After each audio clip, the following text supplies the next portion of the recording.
So I'd like to say the Ultraformer journey without anyone really understanding that they need it or want Ultraformer at that stage, because yes, you get some people asking for these treatments specifically, but most of the time people don't know what they want, and that's why they go or come to us to get that advice.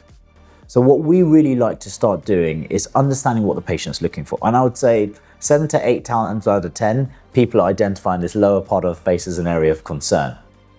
The next step is understanding what their priorities are. Like, where does that sit in their list of priorities? Because sometimes they may throw other things into the mix. The third thing is obviously then understanding the patient in terms of their medical background and deciding in the back of my mind whether Ultraformer is suitable for them. And most often of the time it is.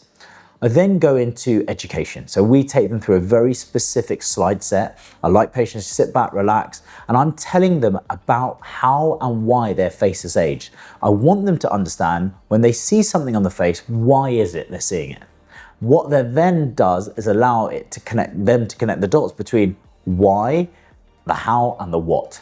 So they walk away going, actually, now I understand why Define has suggested I do need Ultraformer. They understand the background to it, and we put it in lay people's terms.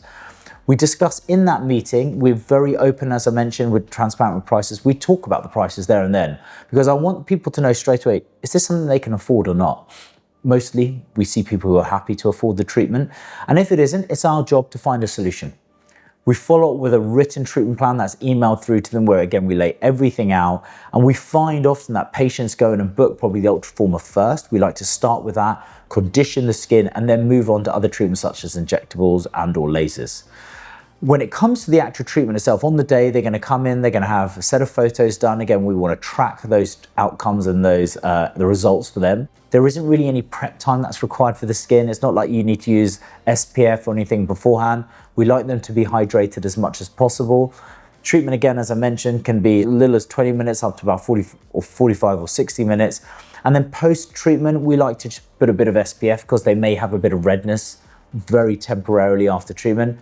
And after that, there really isn't much aftercare, if I'm being completely honest.